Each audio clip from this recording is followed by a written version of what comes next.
Fees इतना ज़्यादा हो गया है कि एक सेंट्रल यूनिवर्सिटी के नाम पे दिल्ली विश्वविद्यालय अब नहीं गिनना चाहिए। हमारी शिक्षा में हमें बाबा साहेब भी चाहिए, हमें ज्योतिबा फुले भी चाहिए, हमें सावित्रीबाई फुले चाहिए, हमें फातिमा चाहिए। आज हम देखते हैं कि तमाम जातीय समुदाय जो आज शीर्ष पर हैं, उनका कोई भी बच्चा ना ही धार्मिक उन्मादों का हिस्सा है, ना ही जातीय उन्मादों का हिस्सा है। केवल वही लोग इसका हिस्सा हैं जो हमारे बहुजन समाज से आते हैं।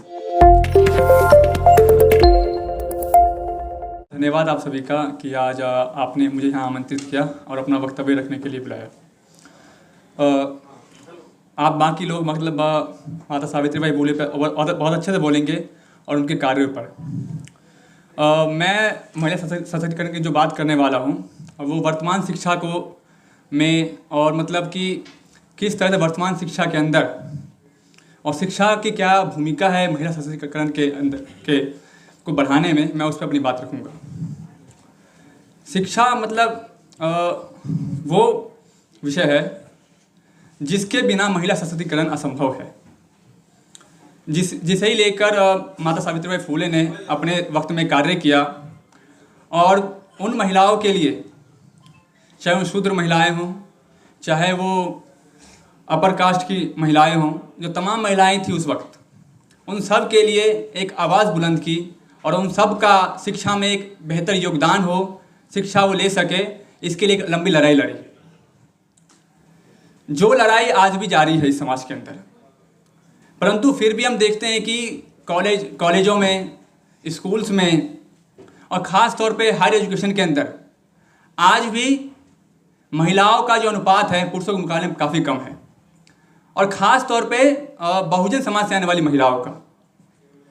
अगर आप कॉलेज और विश्वविद्यालयों में जाएंगे तो आप देखेंगे कि आपको कुछ पुरुष साथी तो मिल जाएंगे, छात्र मिल जाएंगे बहुजन समाज से, खासतौर पर दलित समाज से या फिर आदिवासी समुदाय से, परंतु आपको महिलाएं बहुत कम मिलेंगी।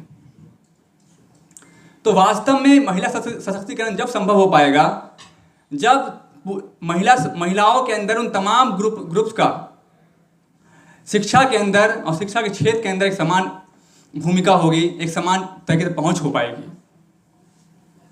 और ये संभव केवल एक तरीके से है जब शिक्षा और सस्ती हो, उन तक शिक्षा का उन तक और अच्छे से पहुंच हो, जो केवल तब संभव है जब उनके लिए अलग से कॉलेज संस्थानों का निर्माण किया जाए, जो रिजर्वेशन पॉलिसीज़ हैं उनको अच्छे से इम्प्लीमेंट किया जाए, और ग्राउंड मतलब कि स्कूली शिक्षाओं पे सरकार बेहतर तरीके से ध्यान दे।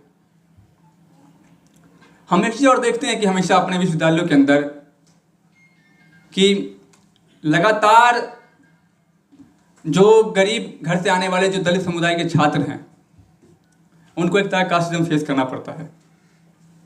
एक तरह की महिलाओं को वहाँ पर लैंगिक असमानता फेस करनी पड़ती है, जो एक तरह से हमेशा उनको इन शिक्षा संस्थानों से दूर कर दिया करता है। और एक बड़ी बाधक है, ये बहुत बड़ा बाधक है कि वे लोग शिक्षा व्यवस्था के अंदर अपने आप को लंबे समय तक नहीं टिका पाते हैं। तो तमाम जो कोशिशें हो रही हैं शिक्षा को लेकर और समाज में उसको बेहतर करने के लिए, तो ये तमाम चीज़ें जब संभव हो पाएंगी जब हम वास्तव में इन तमाम मुद्दों को, इन तमाम विषयों पर अच्छे से पॉलिसी लेवल पे इस शिक्षा व्यवस्था के अंदर बदलाव को संभव बना पाएंगे। एक ही बेहद ही इम्पोर्टेंट चीज़ है कि आज समाज के अंदर हमारा समुदाय सबसे ज़्यादा धार्मिक और जातीय उत्पात में फंसा हुआ है, जिससे हमारे समुदाय को निकालने की बहुत ज़रूरत है।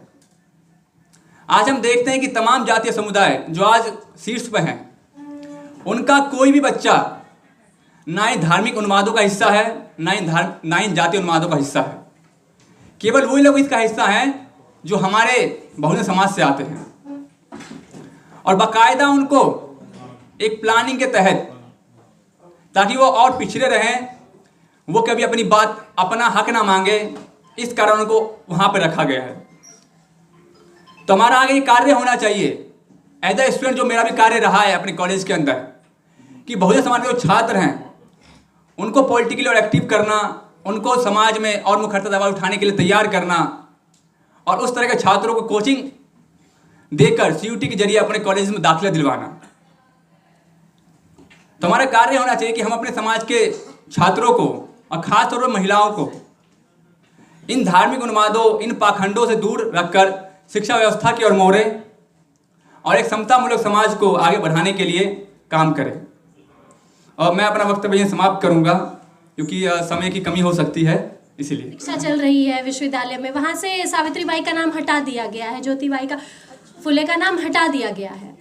तो जो हमारे शिक्षा का जो क्वालिटी है, जो स्तर है, वो गिरता चला जा रहा है। हमें नहीं पता होता है, कुछ सालों बाद, शायद 20-25 साल बाद लोग बाबा साहेब को भी नहीं जानेंगे, छोटे बच्चे। क्यों? क्योंकि उनको कोई बताएगा नहीं, क्योंकि उनकी शिक्षा में वो चीज़ नहीं होगी।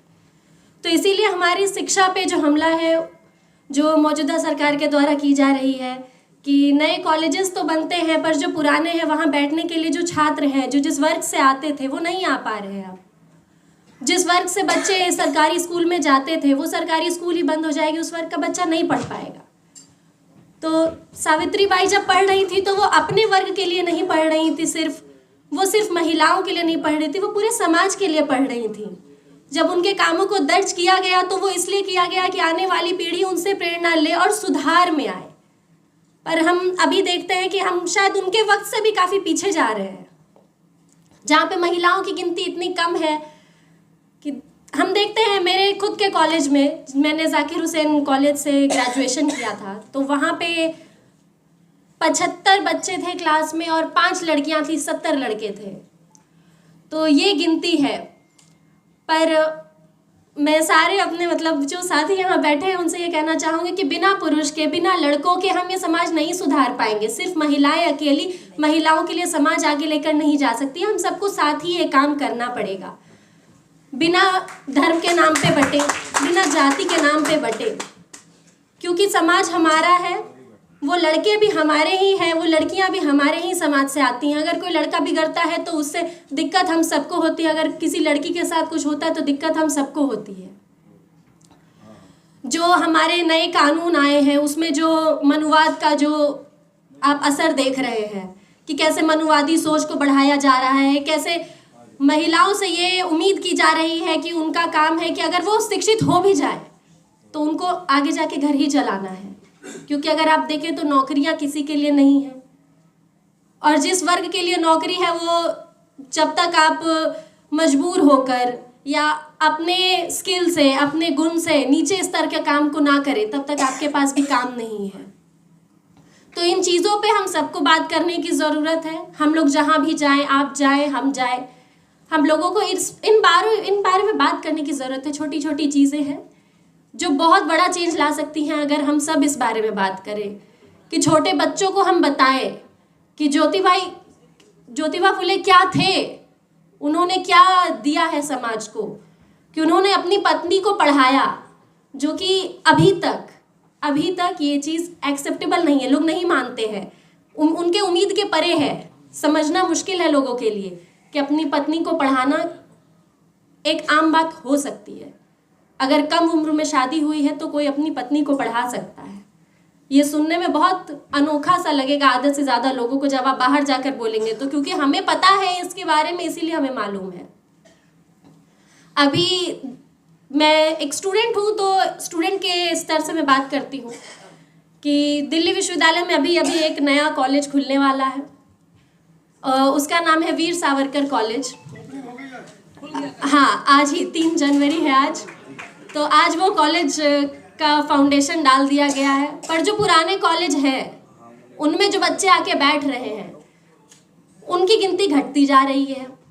उसका फीस इतना ज़्यादा हो गया है कि एक सेंट्रल यूनिवर्सिटी के नाम पे दिल्ली विश्वविद्यालय अब नहीं गिनना चाहिए कि 35,000, 40,000, और अभी लॉ का तो कोर्स है उसका 2 लाख रुपया फीस है। वहाँ पे बच्चे नहीं जाके पढ़ सकते हैं। और कोई बच्चा अगर कोई एग्ज़ाम क्वालिफाई किया है, मेहनत किया है, तो वो इसलिए किया है कि उसको एजुकेशन फ्री मिले। तो फ्री शिक्षा तो हम भूल ही जाते हैं। कम पैसों में जो शिक्षा हो रही थी वो भी अब ख़त्म हो रहा है। तो उन कॉलेजेस को खोलने का क्या मतलब है जब बच्चों को एमिटी ही भेजना है। तो कॉलेज अगर बन रहा है तो कॉलेज के अंदर जो शिक्षा है उस पर ध्यान दें। वो हम लोगों के सबके समझ के बिना नहीं हो सकती है। हम सबको ये समझना पड़ेगा कि उस कॉलेज में जो पढ़ाई हो उसके लिए हमें आवाज़ उठानी पड़ेगी कि हमारे शिक्षा पर हमला मत करिए। हमारी शिक्षा में हमें बाबा साहेब भी चाहिए, हमें ज्योतिबा फुले भी चाहिए, हमें सावित्रीबाई फुले चाहिए, हमें फातिमा चाहिए। तो सभी साथियों को दोबारा मैं